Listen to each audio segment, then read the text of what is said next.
ቢስሚላሂ ራህማን ራሂም ካፍታ ቆይታ በኋላ ተመልሰናል። ከኺላፍ ጋር ተያይዞ ከእጅቲማዕ ጋር ተያይዞ ብዙ ነጥቦችን አይተናል።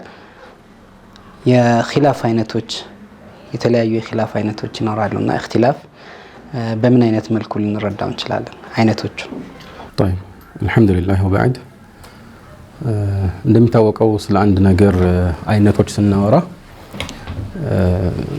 ሁለት ሶስት መደብ አለው እያልን ስንከፋፍለው እይታችን ከየትኛው መመዘኛ አንፃር ነው ለሁለት ለሶስት የሚከፈለው የሚለው ወሳኝ ነጥብ ነውና እንደ ሁኔታው ሊከፋፈል ይችላል። ግን በዋነኝነት እንደ መነሻ ኺላፍ መዝሙም እና ኺላፍ غير መዝሙም ብለን ለሁለት ልንከፍለው እንችላለን። ማለት የሚወገዝና የማይወገዝ ኺላፍ ማለት ነው። ስለዚህ የሚወገዝ ኺላፍ ሲባል መኖር የሌለበት ኺላፍ ነው። ይህ ደግሞ መገለጫው ምንድነው ከተባለ በዋነኝነት ቁርአን ላይ እንደተጠቆመው ማስረጃ ግልጽ ሆኖ ከቀረበ በኋላ ያንን በተመለከተ መወዛገብ ነው። ስለዚህ ዋናው ግዴታችን ማስረጃን መቀበልና ለዛ እጅ መስጠት ነው።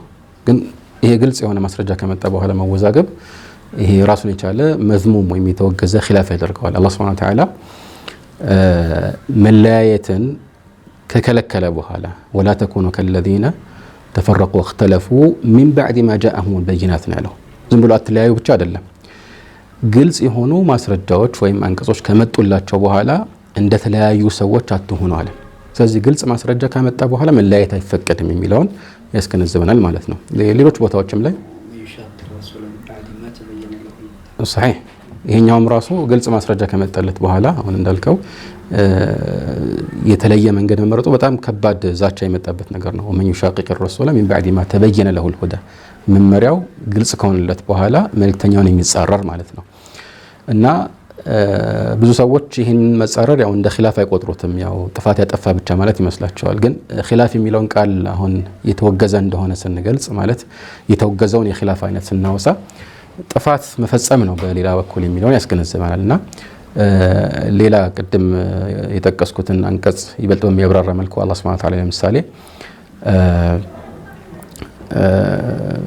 አህለል ኪታቦችን አስመልክቶ መختلف الذين اوتوا الكتاب الا من بعد ما جاءهم العلم بغيا بينهم እነዚያ መጽሐፍ የተሰጡ ሰዎች ዒልም ከመጣላቸው በኋላ እርስ በርስ ድንበር በመተላለፍ ብቻ እንጂ አልተለያዩም ይላል።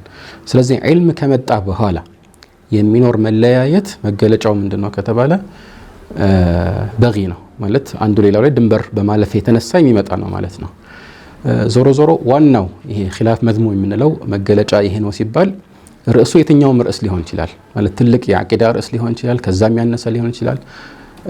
የሚወገዝበት ደረጃ ሊለያይ ቢችልም ግን ሁሉም የተወገዘ ነው ማለት ኺላፍ መዝሙም ስንል በዚህ መልኩ ሊነሳ ይችላል። እና እዚህ ውስጥ ከሚካተተው የኺላፍ ወይም ደግሞ የውዝግብ አይነቶች መካከል አንዱ በተለያዩ አንጃዎች መካከል ያለው ኺላፍ ነው። ምክንያቱም አንዱ ራሱን እንደ ሐቅ ባለቤት አድርጎ ቆጥሮ ሌሎችን እንደ ባጥል ባለቤት ሲመድብ ማስረጃ ኖሮት ቢሆን ኖሮ ጥሩ ነበረ። ከማስረጃ አንፃር ከሆነ አይወገዝምና ማለት ነው። ግን ቀጥተኛው መንገድ ከመልቀቅ የመጣ ስለሆነ ነው ይህንን የምናወግዘው ማለት ነው። ከዚህ በፊት እንደጠቆምነው ኢነ الذين فرقوا دينهم وكانوا شيعا የሚለውን ብዙ የተፍሲር ሊቃውንት አቡ ሁረይራን ጨምሮ አህሉል አህዋ ወይም ደግሞ የስሜት ባለቤቶችን የሚወክል ነው ብለዋል ማለት ነው። ስለዚህ ይሄ እንግዲህ ያው የተወገዘው የኺላፍ አይነትን ባጭሩ የምንገልጽበት ነው ማለት ነው። يعني في مسائل اجتهاد ያልሆነ ለማለት የእጅቲሃድ ማለት ቁርጥ ያሉ ማስረጃዎች ባሉበት የዑለማዎች ከዚህ በፊት የነበረው ሙሉ ስምምነት ባለበት መወዛገብ ተገቢ አይሆንም ማለት ነው። ከዚህ ውጭ ያለው ሁለተኛው የኺላፍ አይነት ደግሞ ያው መዝሙም ያልሆነ ማለት ነው። መዝሙም ያልሆነ ያልተወገዘ ማለት ነው። እና ይህ ማለት ኢጅቲሃድን ሊያስተናግድ በሚችል ርዕስ ላይ ሰዎች ስሜታቸውን ተከትለው ሳይሆን ሐቅን ለማወቅ በሚያደርጉት ጥረት የሚደርሱበት መደምደሚያ የተለየ መሆኑ በራሱ አያስወግዛቸውም ማለት ነው። ግን መረሳት የሌለበት ነገር አቅም ያለው ሰው ነው ኢጅቲሃድ ማድረግ የሚችል ሰው ነው በዚህ መልኩ ማድረግ የሚችለው። ለምሳሌ ቁርአንና ሐዲስን በፍጹም መገንዘብ የማይችል ሰው ያለ አቅሙ ተንጠራርተው የኔ አቋም ይሄ ነው ከዚህ ውጭ የወጣ ሁሉ ስህተት ነው ቢል ይሄ የሚያስወቅስ እንጂ የሚያስወድስ አይሆንም። ለዚህ ነው መልእክተኛው ዓለይሂ ሰላቱ ወሰላም في حديث بريدة الذي أخرجه أصحاب السنن إلا النسائي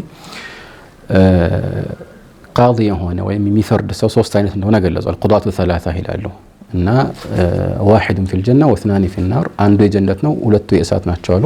የጀነት የተባለ ያው ሐቅን አውቆ በሐቅ የፈረደ ማለት ነው። የእሳት የተባሉት ሁለት አይነት ናቸው። አንደኛው ሐቅን አውቆ ሆን ብሎ የተጻረረው ነው ማለት የማን ሐቅ እንደሆነ አውቋል ግን ሆን ብሎ ለሌላኛው ወይ በጉቦ ወይ በሆነ ምክንያት ፈረደ እንበል። ሁለተኛው ግን ያለምንም ወቅት ምን ይላሉ ሐዲሱ ላይ ወረጁሉን ቀዳ ሊናሲ ዐላ ጀህሊን فهو في النار ይላሉ። በጀህል የፈረደ ስለዚህ ሐቅን ቢገጥምም ራሱ ማለት ነው በዝም ብሎ ባለማወቅ እንዲሁ በድፍረት ብቻ ስለ ዲን መናገር አይቻልም። ስለዚህ ይህም ጥንቃቄ የሚያስፈልገው ነገር ነው። ስለዚህ የእጅቲሃድ ጉዳይ ከሆኑ ዑለማዎች ከዚህ በፊት ሐቅን ለማወቅ በተገቢው መንገድ ጥረት አድርገው ነገር ግን የተለያዩባቸው ርዕሶችን በተመለከተ ከዚህ በፊት እንደጠቆምነው አንድ ሰው ሐቅ ነው ብሎ በሚያምነው መልኩ አንድን ዓሊም ቢከተል ወይም ይበልጥ ያውቃል ብሎ አምኖት ቢከተለው ይሄ የሚያስወግዝ አይሆንም ማለት ነው እና ከዚህ አንፃር እዚህ ጋር ብናነሳው ጥሩ የሚሆነው አንዳንድ ወንድሞች አፈላሁ ዐና ወዐንሁም እንዲህ አይነት መረጃዎችን በመንተራስ ማለት ነው ማንኛውም አይነት የተውሂድና የአቂዳ መሳኢሎችን ጨምሮ ብዙ አጀንዳዎች ላይ ኺላፍ መኖሩን ብቻ እንደ መረጃ የማቅረብ ነገር አለ።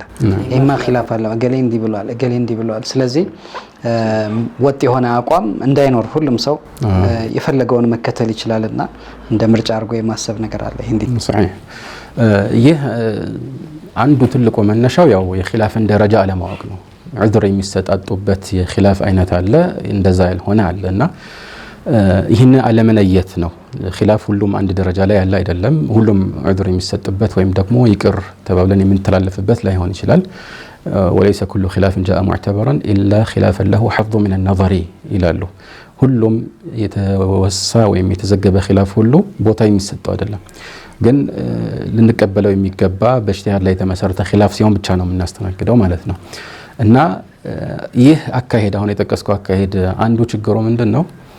ኺላፍን ራሱ እንደማስረጃ ማቅረብ ነው። አሁን አንተ እንዳወሳው ኺላፉን ራሱ ኺላፍ አለ ስለዚህ የፈለከውን መስራት ትችላለህ የሚል አዲስ መርህ አመጡ ማለት ነው። ይህ ደግሞ አልሐፊዝ ኢብኑ አብዱል በር እንደሚሉት በሁሉም ዑለማዎች ስምምነት ማስረጃ ያልሆነ ነገር ነው። ኺላፍን ማስረጃ ማድረግ በየትኛውም ዓሊም ዘንድ የማይታወቅ አዲስ አካሄድ ነው ማለት ነው። ትልቅ የሚሆን ትንሽ ጉዳይ حتى ኢጅቲሃድም ጉዳይ ቢሆን እኮ በመሰረቱ አንድ ሰው ሐቅን ለማወቅ በአቅሙ መጣር አለበት። እኛ ዓሊምን በተቅሊድ መከተል ይችላል አንድ ሰው ሳያቅ ማለት ማስረጃውን ሳይረዳ በጭፍንም ቢሆን ቢከተለው ችግር የለም ስንል አቅም ለሌለው ሰው ነው ማወቅ ለማይችል ኢጅቲሃድ ማድረግ ለማይችል ሰው ነው እንጂ ማወቅ ለሚችል ሰው በትንሽም ጉዳይ ላይ እኮ በተቻለ አቅም መጣር ይጠበቅበታል። ስለዚህ የሆነ ኺላፍ ስላለ እንደፈለጋችሁ ስሩ የሚባል ነገር በሰለፎች ዘንድ የማይታወቅ አዲስ አካሄድ ነው ማለት ነው። ሌላው ደግሞ ይህንን አካሄድ በተመለከተ ሰዎች አንድ የሚሳሳቱበት ሌሎችንም የሚያሳሳቱበት መንገድ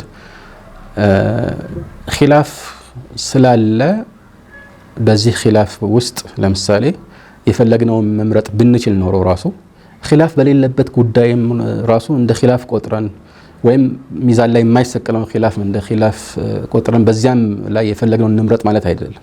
ለምሳሌ በሰለፎች መካከል ምንም ውዝግብ የሌለባቸው ሁሉም በአንድነት የተቀበሏቸውና ያስተናገዷቸው ርዕሶች አሉ። ከዛ በኋላ የሚመጣ ኺላፍ ቦታ የለውም።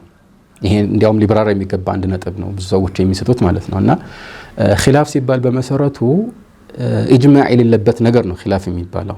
ለምሳሌ ኢጅማዕ ማለት አንድ በሸሪዓችን የሚቆጠር ቁርጠኛ ማስረጃ ነው ማለት ኢጅማዕ ካለ የዑለማዎች ስምምነት ካለ ይሄ ነገር ሐቅ መሆኑ ምንም አያጠራጥርምና ኢጅማዕን ሲገልጹት ዑለማዎች ለምሳሌ እንደ ፍቺ ከሚገልጹባቸው ቃላት መካከል اتفاق المجتهدين من أمة محمد صلى الله عليه وسلم بعد وفاته على حكم شرعي في عصر من العصور ይላሉ። ከዚህ ከመልእክተኛው ተከታይ ከሆነው ህዝበ ሙስሊም መካከል ሙጅተሂድ የሆኑ ተላላቅ ዑለማዎች በአንድ ዘመን ላይ አንድ አቋም መያዛቸውና መሰባሰባቸው ነው።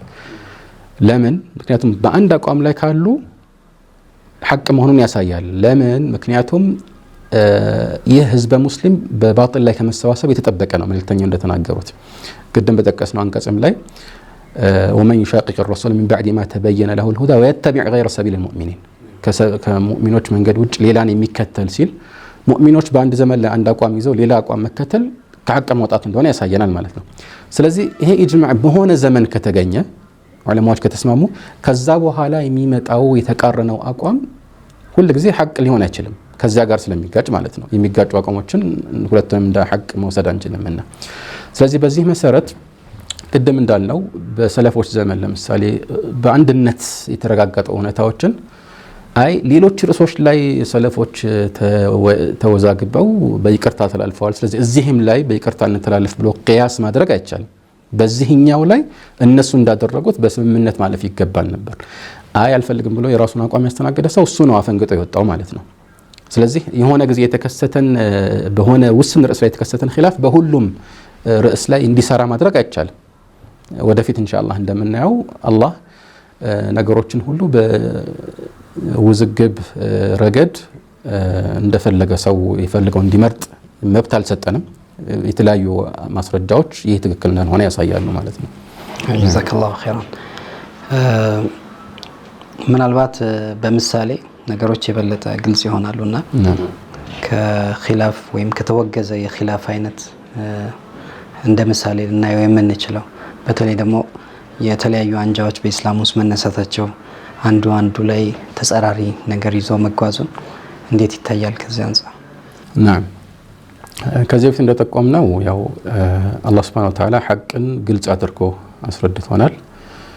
እናም ከዚህ በኋላ ያለው አማራጭ ያንን ነገር መከተል ብቻ ነው እና ፊረቆችን በተመለከተ ከትክክለኛው የመጀመሪያውን ፋና ከተከተሉት እውነተኛ የሱና ተከታዮች በስተቀር ሌላ የራሳቸውን ተጻራሪ አቋም የሚያንጸባርቁ ሁሉ ይህንን ነብያዊ አደራ ጥሰዋል፣ ይህንን አምላካዊ ትእዛዝ ጥሰዋል ማለት ነው። ስለዚህ የሚወገዝ ብቻ ነው የሚሆነው። ይሄ ያለምንም ጥርጥር ቅድም እንዳልነው የተወገዘው የኺላፍ አይነት ውስጥ ነው የሚገባውና ይህንን የሚያሳየው ደግሞ ሁለት ተቃራኒ አቋሞች ሐቅ ሊሆኑ አይችሉም። ለምሳሌ እንበልና እኔ አላህ ከአርሽ በላይ ነው አልኩኝ፣ ሌላ ሰው መጣና አይ ሁሉም ቦታ ነው አለ። ሌላ ሰው መጣና አይ የትም ቦታ የለም፣ ላይም ታችም አይደለም፣ ፍጥረት ዓለም ውስጥም ውጭም አይደለም አለና አይ ሁላቸውም ትክክል ናቸው ሂዱ ማለት ምን ማለት ነው? የሚሄድ ማለት ምንም አእምሮ ራሱ የሚቀበለው ነገር ሊሆን አይችልም ማለት ነው። ስለዚህ የተጻረሩ አቋሞችን ማስተራቅ እንደማይቻል ግልጽ ነውና በዚህ መሰረት ይሄኛው የተወገዘ የሆነበት አንዱ ምክንያት ግልጽ ማስረጃ ቅድም እንዳልነው ከመጣ በኋላ የመጣ ስለሆነ ነው። ሌላው ደግሞ ይሄ ኺላፍ ተባድ ነው። ያኒ ኺላፍን በሌላ እይታ ለሁለት መክፈል እንችላለን አሁንም ማለት ነው። ኺላፍ ተነውዕና ኺላፍ ተባድ ብለው ዑለማዎች ይገልጹታል። ራሱ መዝሙምና ገይር መዝሙም የሚለው እንዳለ ሆኖ በሌላ እይታ ከሌላ አንግል ስናየው ደግሞ በዚህ በልኩ ሊከፈል ይችላል። ይጻረርና ተባድ ማለት ያው የሚጻረር ማለት ነው። ስለዚህ የሚጻረሩ ነገሮችን ማስታረቅ አትችልም እና ተባድ ማለት የሚጻረር ሲባል የግድ ትላልቅ መሰረታዊ የዲን ጉዳዮች ላይ ወይም የአቂዳ ጉዳዮች ላይ ብቻ አይደለም፣ ትናንሽ ጉዳዮችም ላይ መጻረር ሊሆን ይችላል እና ወደፊት እንደምናየው ሐቁ አንድ ብቻ ነው በእንዲህ አይነት ጉዳዮች ላይ ማለት ነው። የሚጻረሩ ነገር ለምሳሌ የሆኑ መዝሀቦች ላይ ይህን ነገር መስራት ውዱእ ያበላሻል ይልሃል፣ ሌላኛው ደግሞ አይ ውዱእ አይበላሽም ይልሃል። ሁለቱም ሐቅ ነው አይባልም።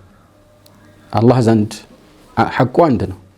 ግን እንዲህ አይነት ውዝግብ ላይ በይቅርታ መተላለፍ በቀላሉ ይቻላል ነው። ምክንያቱም መነሻቸው ቁርአንና ሐዲስ ነው። መነሻቸው ኢጅቲሃድ ነው፣ የምልከታ ልዩነት ብቻ ነው ማለት ነው። ይሄ ደግሞ ሊስተናገድ የሚችል ልዩነት ነው። ኺላፍ ተነውዕ ሲባል ግን ጭራሽ መዝሙም ውስጥ አይገባም። ምክንያቱም ተነውዕ ማለት እዚህ ላይ የምንፈልግበት ምንድነው? ሁሉም ሐቅ የሆኑ አካሄዶች ናቸው። ሁሉም በሸሪዓ ይጸደቁ፣ ግን ያው ግድ ማስረጃ ያስፈልጋል። በተወሰኑ ሰዎች ምልከታ ሳይሆን በትክክል በማስረጃ ሁሉም የሚቻል መሆኑ የተረጋገጠ ሲሆን ማለት ነው። እና ይሄ ብዙ ምሳሌ አለው። ለምሳሌ አዛን ብትመለከት አዛን አደራረግ አንድ አይነት ብቻ አይደለም። ዱዓ ኢስቲፍታህ ለምሳሌ ከአንድ በላይ አደራረግ ስልቶች አሉ።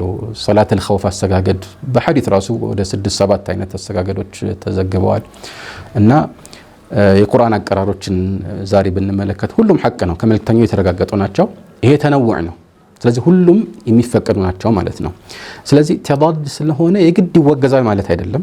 ለምሳሌ እርስ በርሱ የሚጻረር ስለሆነ ይወገዛል ማለት አይደለም። የኢጅቲሃድ ጉዳይ ሊሆን ስለሚችል ላይወገዝ ይችላል። ግን ማንኛውም መዝሙም የሆነው እክትላፍ በአጠቃላይ ተዳድ ነው። ግን ተዳድ ሁሉ ግን መዝሙም አይደለም። ለምን የፊቅህ ጉዳዮችም እዛ ውስጥ ሊከተቱ ይችላሉ፣ ግን በዑዝር የሚታለፉ ይኖራሉ ማለት ነው። የእክትላፍ ጉዳይ ብዙ ጊዜ ሲነሳ ይሄኛው አጀንዳ ይነሳል በኢጅቲሃድ ሲሆን ሳይሆን፣ አንዳንድ ጊዜም ያው ኺላፍ የሚባለውን ነገር የለም የሚሉም ሰዎች ያጋጥሙናል። እና ይህ ሲሆን አንዳንድ የፍሩዕ መሳኢሎች ላይ የሚጠቀሱ ነገሮችን እንደ ምሳሌ ያነሳሉ። ለምሳሌ ላ ዩሰሊየነ አሐዱኩም ኢላ ፊ በኒ ቁረይዛ፣ ከዚህ ሐዲስ ጋር ተያይዞ የምልከታ ልዩነቶች ናቸው፣ መቻቻል የሚገባቸው ነው ብለው ሁሉንም ተዕሚም የማድረግና ሁሉንም በዚህ እይታ የማየት ነገር አለ። ስለዚህ የመሳኢል ኢጅቲሃድ ዳቢጡ ምንድን ነው የሚለውን ካስቀመጥን ግልጽ ሊያደርገው ይችላል ብዬ አስባለሁ። ጠብዓን መሳኢል ኢጅቲሃድ ወይም ሸሪዓዊ ምልከታን የሚያስተናግዱ ርዕሶች የትኞቹ ናቸው የሚለውን የምናውቅበት መመዘኛ ያስፈልገናል። እና ኢጅቲሃድ ማለት በመሰረቱ በቋንቋ ደረጃ ያው አላ ወዝን ኢፍቲዓል ያኒ በዝሉል ጁህድ ማለት ነው። ስለዚህ የሸሪዓ ሁክምን ወይም ፍርድን ለማወቅ ጥረት ማድረግና መሞከር እንደማለት ነው። እና ይህ ያው ቋንቋ የትርጉሙ ነው እንጂ የተፈለገው በዚህ መልኩ ሰዎች ምናልባት ሐቅን ፈልገው ከቁርአንና ከሐዲስ አስረጆች ሳይወጡ ምናልባት የሚደርሱበት መደምደሚያ ሊለያይበት የሚችል መስክ ማለት ነው። እና ምንድነው ግን አንድን ርዕስ የኢጅቲሃድ ርዕስ የሚያስብለው ከተባለ ዋናው ዳቢጡ ወይም ደግሞ መመዘኛው ርዕሱ በቁርአንና በሐዲስ ግልጽ ማስረጃዎች የተቋጨ ከሆነ የኢጅቲሃድ ርዕስ ሊባል አይችልም። ለዚህ ነው ዑለማዎች ሁሌም ለኢጅቲሃድ መዕ ነስ ይላሉ። ለምሳሌ ነስ ሲባል እዚህ ላይ ግልጽ የሆነ ቀጥተኛ ማስረጃ ማለት ነው። ግልጽ ማስረጃ እያለ ኢጅቲሃድ ማድረግ አይቻልም፣ ክልክል ነው ማለት ነው። ሌላው ልክ እንደዚህ እንደ ነስ ኢጅቲሃድን ከሚከለክሉ የማስረጃ አይነቶች መካከል አንዱ ኢጅማዕ ነው። የዑለማዎች ሙሉ ስምምነት ያለበት ጉዳይ ከሆነ መጻረር አይቻልም፣ ቅድም እንዳልነው ማለት ነው።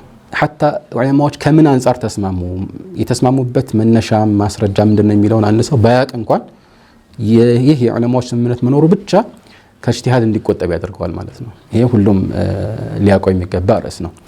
ስለዚህ የነገሩ ግልጽነትና የማስረጃዎቹ ቀጥተኛነት ወሳኝነት አለው ማለት ነው። በዚህ መልኩ በቀጥታ የተገለጹ ማስረጃዎች በተለይ ደግሞ በተለያዩ አጋጣሚዎች የተገለጹ ከሆነ እንደዚሁም በዑለማዎች ሙሉ ስምምነት የተቋጨ ከሆነ ይሄ የኢጅቲሃድ ርዕስ አይደለም ማለት ነው። ከዚህ ውጭ ከሆነ ግን የኢጅቲሃድ ርዕስ ሊባል ይችላል። እና እዚህ ላይ ያው ኢጅቲሃድ ርዕስ ስንል የግድ ከእምነት የወጣ ላይሆን ይችላል። ከእምነት የወጣ ላይሆን ይችላል ሲባል ለምሳሌ ተግባር ላይ ውሉ የሚችሉ ወይም ደግሞ ወደ ተግባር ላይ ቀየሩ የሚችሉ ግን እምነት ላይ ብቻ ነጣጠሩ ርዕሶች እናገኛለን። ለምሳሌ ካፊሮች የቂያማ ቀን አላህን ያያሉ ወይ? ያኒ ሙእሚኖች አላህ እንደሚያዩ ሁሉም ይስማማል። ማስረጃዎችም በጣም ብዙ ናቸው። ግን ካፊሮች ያው ጀነት አይገቡም በኩፍር ላይ ከሞቱ፣ ግን የቂያማ ቀን አላህን ያያሉ ወይ? በድሮ ዑለማዎች መካከል ውዝግብ ነበረ በዚህም ጉዳይ ላይ ማለት ነው። እና ይሄ አንድ የውዝግብ ርዕስ፣ ይሄ አሁን ወደ ተግባር የሚቀየር ነገር አይደለም። መስአላ ያኒ ዒልሚያህ ነው እንጂ አመልያ አይደለም ማለት ነው።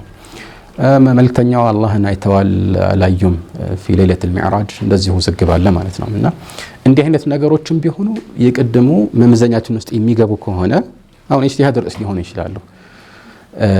ከዛ ውጭ ግን ያሉ በዑለማዎች ስምምነት ቅድም እንዳልነው በግልጽ ማስረጃዎች የተቋጩ ከሆነ እዚህ ውስጥ አይገቡም ማለት ነው። እና የኢጅቲሃድ ርዕስ ስንል አንዱ የሚጠቀሰው ማስረጃ አንተ ያወሳው ሐዲስ ነው። መልክተኛው አለይሂ ሰላቱ ወሰላም ላ ዩሰሊየነ አሐዱኩም አልዐስረ ኢላ ፊ በኒ ቁረይዛ አሉ። አንዳችሁም ዐስር ሰላትን በኑ ቁረይዛ ሳይደርስ በፊት እንዳይሰግድ ማለት ነው።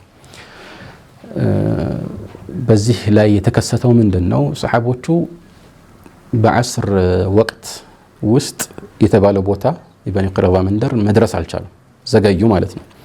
እና መሀል ላይ የዓስር ሰላት ወቅት ሊወጣባቸው ሆነ። ስለዚህ ተለያዩ።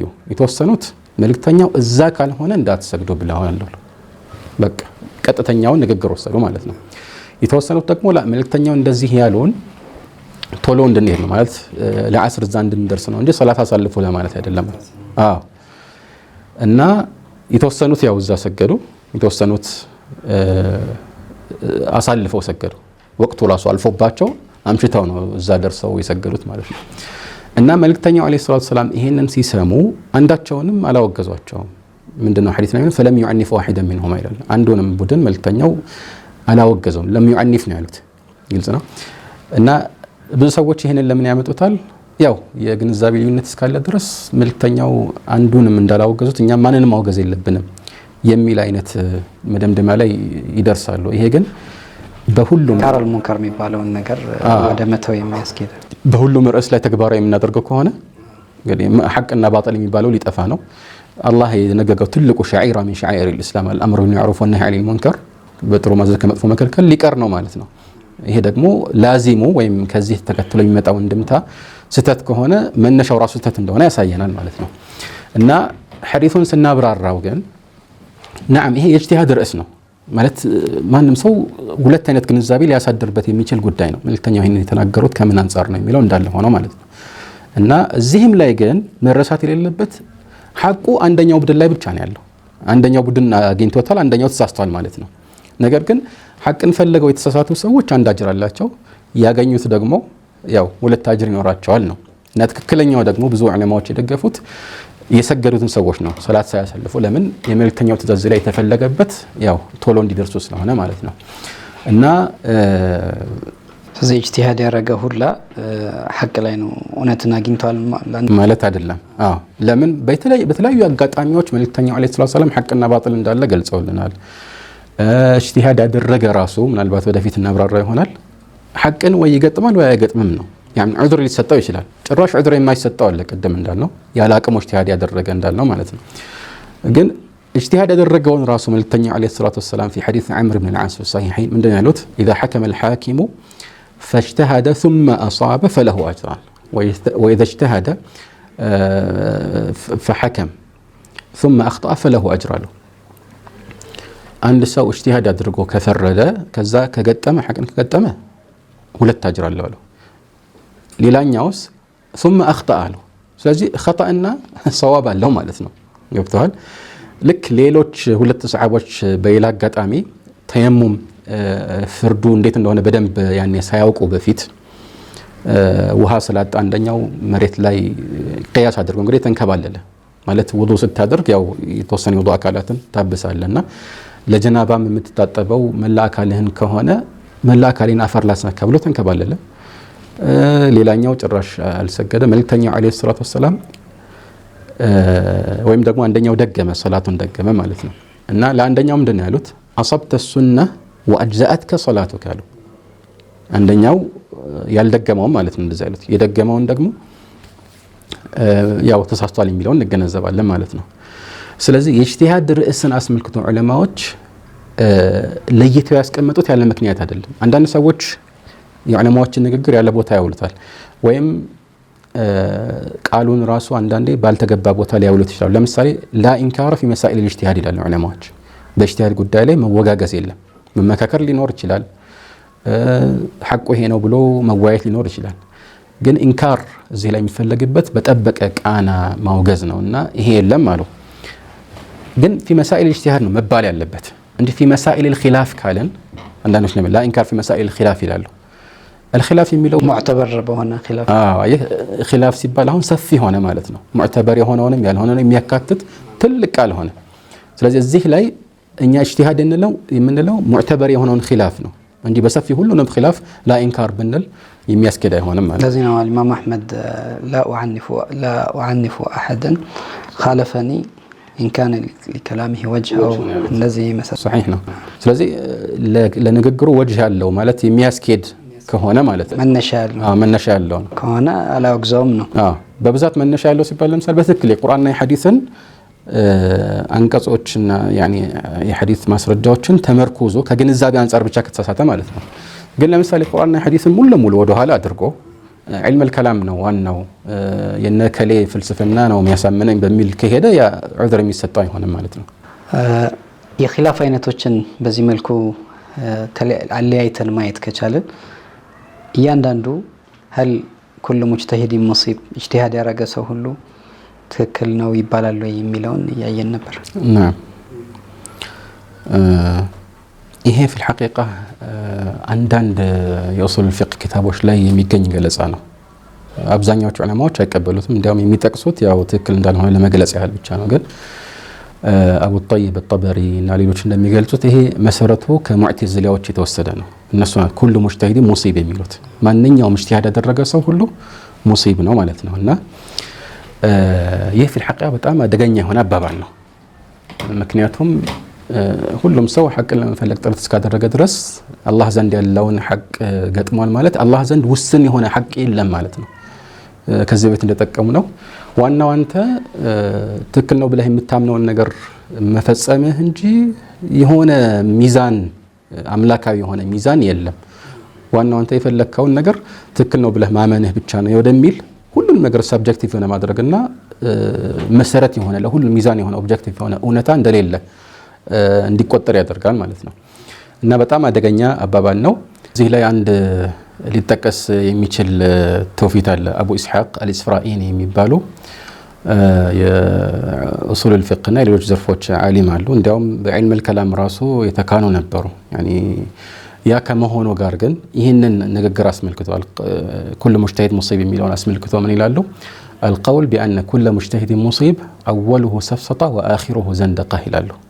ይሄ ሁሉ ኢጅቲሃድ ያደረገ ሁሉ እውነትን ገጥሟል የሚለው አባባል ጅማሬው ሰፍሰጣ ነው። ሰፍሰጣ ማለት ዝም ብሎ ተምዊህ ነው፣ የማይገቡ ነገሮችን ቀላቅሎ ማውራት ማለት ነው። እንዲሁ ማምታቻ ብቻ ነው ማለት ነው። ግን መጨረሻው ማለት የዚህን ንግግር እንድምታ ተቀብለን ውጤቱን ከተገበር ነው ምንድነው የሚሆነው? ዘንደቃህ ነው የሚሆነው። ከኢስላም የሚያስወጣ የኒፋቅ ንግግር ነው የሚሆነው ማለት ነው። አንዳንድ የኡሱል الفقه ኪታቦች ላይ ልክ እንደ ትልቅ ቁም ነገር ይህንን በውዝግብ መልኩ ሲያነሱት እናያለን። ይሄ ትክክል ነው ወይስ አይደለም? እንደገና አይ ፊል ኡሱል ከሆነ ለምሳሌ መሰረታዊ ጉዳዮች ላይ ከሆነ ትክክል አይሆንም። ለምን? መሰረታዊ ጉዳዮች ላይ ሁሉም ኢጅቲሃድ ያደረገ ትክክል ነው ወይም በሱ እሳቤ ትክክል እስከሆነ ድረስ ችግር የለውም ካልን ከኢስላም ውጭ ያሉትን የክህደት መንገዶች ሁሉ ትክክል እንዲሆኑ ማድረግ ይሆንብናል የሚሉ አሉ። ፍሩዕ ላይ ግን እንደዛ አይደለም ይላሉ። ግን ዞሮ ዞሮ በጥቅሉ አካሄዱ ትክክል አይደለም። ምናልባት ትክክል ሊሆን የሚችልበት ተፍሲር አለ። ከፈሰር ነው ካስተካከል ነው ማለት ነው። እና እሱም ምን ሲሆን ነው ያኒ ኢጅቲሃድ ማድረግ በሚገባበት ርዕስ ላይ ኢጅቲሃድ ማድረጉ ራሱ ተገቢ ነው ወደሚል ከፈሰር ነው። يعني كونه اجتهد في هذه المسألة الاجتهادية يعني يعتبر أنه أصاب فيها ማለት ነው። ኢጅቲሃድ ማድረጉ እንደ ትክክል ነው የሚቆጠረው ነው። ያው መስፈርቱን አሟልተው ማለት ነው። በዛ መልኩ ከፈሰር ነው ያስኬዳል።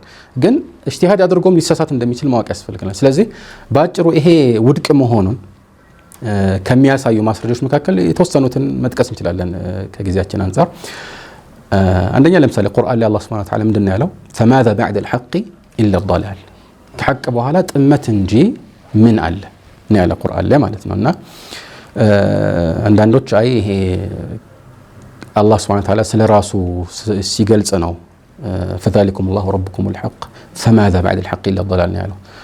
ስለዚህ ከአላህ ውጭ ምን አለ ለማለት ነው ብለው አንዳንዶች ያኒ ከዚህ አንፃር ትክክል እንዳልሆነ ለመግለጽ ይሞክራሉ። ማስረጃ መሆን እንደማይችል ግን ትክክል አይደለም። ምክንያቱም አንደኛ ቃሉ አጠቃላይ ቃና ያለው ነው። ሁለተኛ ብዙ የተፍሲር ሊቃውንት ለምሳሌ ተፍሲር አልቁርጡቢ ላይ ብንመለከት ሐቅ አንድ ብቻ እንደሆነ እንደሚያሳይ በማስረጃነት ሰለፎችም ይህንን ነገር ይጠቀሙ ይህንን አያ እክትባስ አድርገው እንደ ጥቅስ ቀንጭበው ያቀርቡ ነበር። በኢጅቲሃድ ርዕስ ላይ ሐቁ አንድ እንደሆነ ለማሳየት ማለት ነው። حتى በኢጅቲሃድ ርዕስ ቢሆን ማለት ነው። ይሄ አንድ ነገር ነው። ከዚህ በፊት እንዳልነው ቁርአን ላይ አላህ Subhanahu Wa Ta'ala የሐቅና ባጥልን መግለጹ የሐቅ ሰዎችን መንገድ ብቻ ሳይሆን የባጥል ሰዎችንም መንገድ አብራርቶ ማስጠንቀቁ ወኢነሁ ኢያኩም ለዐላ ሁደን ነው። ሙምታዝ። ይሄ ራሱ አንድ ግልጽ የሆነ ማስረጃ ነው። ወኢና አው ኢያኩም ለዐላ ሁደን አው ፊ ضላሊን ሙቢን። ወኢኛ ወኢናንተ ግልጽ የሆነ መመሪያ ላይ ነን ወይ ጥመት ላይ ነን። ስለዚህ ሁለት የሚጋጩ ነገሮችን ማስታረቅ አይቻልም። ማለት አንድ ሰው ለምሳሌ ከሌ የሚባል አንድ ነብይ ወይም ግለሰብ ጌታ ነው እያለ አንተ ጌታ አይደለም ነብይ ነው ስትል ሁለታቸውም ትክክል ናቸው እንዴት ይባላል? يعني የሚጻረሩ ነገሮችን መሰብሰብ አይቻልም። ይሄ አቅለን ራሱ የሚታወቅ በዚህ አጀንዳ ላይ የሚነሳ ወይም በዚህ ነጥብ ላይ ያለ ያመለካከት ችግር እየሰፋ መጥቶ እዚህ ጋር ይደርሳል። አንዳንድ ሰዎችን እያየን ነው። ከኢስላም ውጭ ያሉ ሰዎች መልካም ስራ ካላቸው ጥሩ ነገር እሴቶቻቸውን በደንብ ጥሩ እሴቶችን እየተገበሩ ካለፉ ምንም ችግር የለም ነጃ ይወጣሉ የሚልም ሐሳብ አለ። አዎ ይሄንን የሚያንጸባርቁ ሰዎች አንዳንዶቹ አሁን ባልነው መሰረት ላይ ተመርኮዘው ወይም አነጋገር ላይ ተመርኮዘው ነው። ለምን ዋናው አንተ ጥረት ማድረግህ እንጂ አላህ ዘንድ ያለው ክፍት ነው ማለት ሐቅ የሚባል ሙጥለቅ የሆነ ነገር የለም ብለው ስለሚያስቡ ማለት ነው። አንዳንዶቹ ደግሞ አይ ዑذር ይኖራቸዋል በሚል ነውና ሐቅ ነው፣ ባጥል ነው። ሁሌም ቢሆን መታወቅ አለበት። ሌላው ይሄንን ደግሞ ከሚያሳዩት ማስረጃዎች ለምሳሌ ቀደም እንዳልነው ሐዲስ ዐምር ኢብኑ ዓስ መልክተኛው ኢጅቲሃድ ያደረገ ሰው ሐቅን ከገጠመ አሉ ሁለት አጅር አለው፣ ከተሳሳተ አለ ኢጅቲሃድ ከማድረጉ ጋር። ስለዚህ መልክተኛው ሙሲብና ሙኽጢ አለ እያሉ እንዴት አንድ ሰው ተነስቶ ኩሉ ሙጅተሂዲን ሙሲብ ማለት ይችላል? ይሄ የማይመስል ነገር ነው ማለት ነው። ልክ እንደዚሁ ለምሳሌ ዓሊ ብን አቢ ጣሊብን في حديث بريدة أيضا في صحيح مسلم وغيره علي بن أبي طالب الملكتني عليه الصلاة والسلام ሲመክሩት ምንድነው ያሉት? በጦር አመራር ላይ ያው ለምሳሌ የሆኑ ሰዎችን ብትከባቸው ከምሽግ ሲወጡ ደግሞ ያንተን ፍርድ ለመቀበል ዝግጁ ሆነው እጅ ቢሰጡ እንዲህ አይነት ነገር ቢሉ እያሉ ሲያስተምሩት ማለት ነው። ምን አሉት? وإذا حاصرت أهل حصن فسألوك أن تنزلهم على حكم الله فلا تنزلهم على حكم الله ولكن أنزلهم على حكمك فإنك لا تدري أتصيب حكم الله فيهم أم لا. የምሽግ ባለቤቶች ያው ከባቸው አማራጭ ሲጠፋ እጅን ሰጣለን፣ ነገር ግን የአላህን ፍርድ ነው የምንፈልገው፣ አላህ የሚፈርደውን እንቀበላለን ሲሉ ችግር የለም ነው የአላህን ፍርድ ፈርዳለሁ እንዳትላሉት። ለምን? فإنك لا تدري أتصيب حكم الله فيهم أم لا.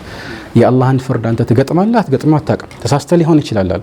ስለዚህ አላህ ዘንድ ያለ ፍርድ አለ፣ ልንገጥም እንችላለን፣ ልንሳሳት እንችላለን። ዑذር ይሰጠዋል ወይስ አይሰጠውም ያው ሌላ ርዕስ ነው ማለት ነው። ስለዚህ ሁለቱን ጉዳዮች መቀላቀል አያስፈልግም ማለት ነው። ጀዛከላሁ ኸይራን። አብዛኛዎቹን ያሰብናቸውን ነጥቦች ተብራርተዋል። እንደ መዝጊያ ከእክትላፍ ጋር ተያይዞ ያሉ ችግሮችን መፍትሄ ያስፈልጋቸዋል እና ሸሪዓዊ የሆኑ መፍትሄዎች ከሸሪዓ ጋር ተጻራሪ የሆኑ እንደ አማራጭ የሚጠቀሱ የመፍትሄ እይታዎችን የምንዳሰስበት ሐልቃ ያስፈልገናል። በቀጣይ ኢንሻአላህ የምናየው ይሆናል። ተመልካቾቻችን የዛሬው ፕሮግራማችን በዚህ ተጠናቋል። ሰላም አለይኩም ወራህመቱላሂ ወበረካቱ። ወአለይኩም ሰላም።